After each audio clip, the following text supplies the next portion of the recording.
ನಗರದ ಪತ್ರಿಕಾ ಭವನದಲ್ಲಿ ಕರೆದ ಪತ್ರಿಕಾಗೋಷ್ಠಿಯನ್ನು ಉದ್ದೇಶಿಸಿ ಮಾತನಾಡಿ, ವಿಚಾರ ಸಂಕಿರಣದಲ್ಲಿ ನಾಡಿನ ಗಣ್ಯರು, ಮುಖಂಡರು, ವಿದ್ಯಾರ್ಥಿಗಳು ಪಾಲ್ಗೊಳ್ಳಲಿದ್ದಾರೆ.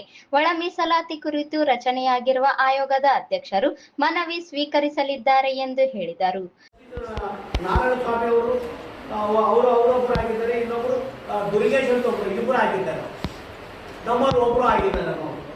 ಬಿಜೆಪಿ ಸರ್ಕಾರದಲ್ಲಿ ಬದಲೇ ಸಮಾಜದವರಿಗೆ ಒಂದು ಸಚಿವ ಸ್ಥಾನವನ್ನು ನೀಡಿದರು ಮತ್ತು ರಾಯಚೂರಿನಲ್ಲಿ 8 ಸಲ ಮಾದಿಗರ ಅಧ್ಯಕ್ಷರು ಉಪಾಧ್ಯಕ್ಷರಾಗಿದ್ದಾರೆ ಮತ್ತು 8 ಜನ ನಗರಸಭೆ ಆದಿ ಕೆಲಸ ಮಾಡ್ತಾರೆ. ಒಬ್ಬರೇ ಒಬ್ಬರು ರಮೇಶ್ ಅವರು ಕೆಲಸ ಮಾಡ್ತಾ ಇದ್ದಾರೆ. ರಾಯಚೂರು ಜಿಲ್ಲೆಯಲ್ಲಿ ಮೂರು ಸಲ ಜಿಲ್ಲಾ ಪಂಚಾಯತ್ ಅಧ್ಯಕ್ಷರು ಮಾದಿಗರಾಗಿದ್ದಾರೆ, 2 ಸಲ ಉಪಾಧ್ಯಕ್ಷರಾಗಿದ್ದಾರೆ. ಛಲವಾದಿಗಳು ಯಾರೂ ಇಲ್ಲ. ಈ ಪರಿಸ್ಥಿತಿ ಆಗಿದೆ. ರಾಯಚೂರು ಮತ್ತು ಕೊಪ್ಪಳ, ಧಾರವಾಡ, ದಾವಣಗೆರೆ ಈ ಜಿಲ್ಲೆಗಳ ರಾಜಕೀಯ ಪರಿಸ್ಥಿತಿ ಶೂನ್ಯ ಇದೆ. ಆದರೆ ಅವ್ರೇನು ಮಾಡ್ತಾರೆ, ನಮ್ಮನ್ನೇ ಮಾಡ್ತಾ ಇದ್ದಾರೆ. ಈ ಅಂಶಗಳು ನಮ್ಮವ್ರು ಯಾರು ಹೇಳ್ತಾ ಇಲ್ಲ, ಬಾಯಿ ಮುಚ್ಕೊಂಡು ಈಗ ಎಲ್ಲ ದಲಿತ ಸಂಘಟನೆಗಳು ಮುಖಂಡರು ಎಲ್ಲ ಸೇರಿಕೊಂಡು ದೊಡ್ಡ ಸಮಾವೇಶ ಮಾಡ್ತಾ ಇದ್ದಾರೆ. ಆ ಸಮಾವೇಶದಲ್ಲಿ ಬರೆಯನ್ನು ಮಾಡ್ತಾ ಇದ್ದಾರೆ. ಏನಾಗಿದೆ, ಕೇವಲ ಚಳವಾದಿಗಳಿಂದ ಏನು ಮಾಡಿದ್ರು, ಕರಿಗೆ ಒಬ್ಬರು ಕರಿಗೆ ಭಾಗ ಮಾಡಿದಂತೆ ಉತ್ತರ ಆಗ್ತದೆ. ಇವತ್ತು ಅವರು ಮಂತ್ರಿಗಳು ಹೋಗಿ ಇವತ್ತು ABCD ವರ್ಗೀಕರಣ ಮಾಡದಂತೆ ರಾಜ್ಯ ಸರ್ಕಾರ, ನಮ್ಮ ಮಂತ್ರಿಗಳು ಶಾಸಕರು ಒಬ್ಬರು ಬರ್ತಾ ಇಲ್ಲ. ಇದು ದೊಡ್ಡ ದುರಂತ ನಮಗೆ ಚಳವಾದಿಗಳಿಗೆ.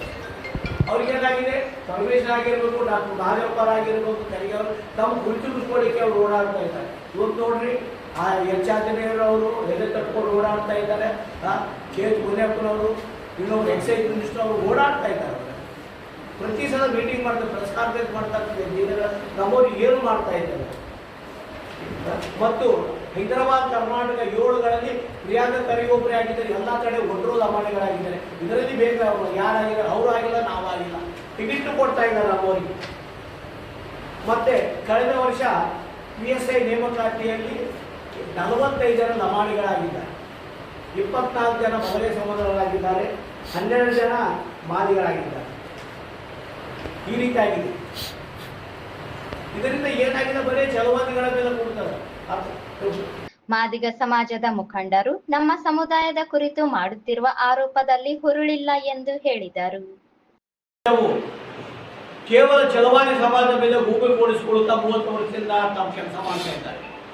ಚಲವಾದಿ ಸಮಾಜವು ಆರ್ಥಿಕ, ಸಾಮಾಜಿಕ ಮತ್ತು ಉದ್ಯೋಗದಲ್ಲಿ ಅತಿ ಹಿಂದುಳಿದ ಜಾತಿಗಳಂತ. ಯಾಕಂದ್ರೆ ನಮ್ಮವರು ಯಾರೋ ಅಂದ್ರೆ ಬಾಯಿ ಬಿಚ್ಚಿ ಮಾತಾಡ್ತಾ ಇಲ್ಲ.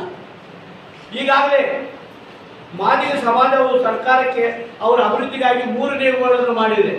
ಒಂದು, ಆರ್ಥಿಕತೆಯ ಉದ್ಯಮವನ್ನು ಇದನ್ನು ಮಾಡಿ ಆರ್ಥಿಕ ಮುಂಗಡಿಗೆ ಸರ್ಕಾರ 3 ನಿಯಮ ಅಭಿವೃದ್ಧಿ ಮಾಡಿ 1976ರಲ್ಲಿ ಚರ್ಮಕಾರ ಕೆಲಸ ಮಾಡೋ ಕುಟುಂಬಗಳಿಗೆ ಆರ್ಥಿಕ ಸಹಾಯ ಮಾಡಲು ಲಿನ್ಕರ್ ಅಂತ ಮಾಡಿದೆ, ಚರ್ಮಕಾರಿಕ ಅಭಿವೃದ್ಧಿ ನಿಗಮ ಅಂತೇಳಿ. ಅಲ್ಲಿ ವರ್ಷಕ್ಕೆ 5,000 ಫಲಾನುಭವಿಗಳಿಗೆ ಸೌಲಭ್ಯ ಕೊಡ್ತಾರೆ.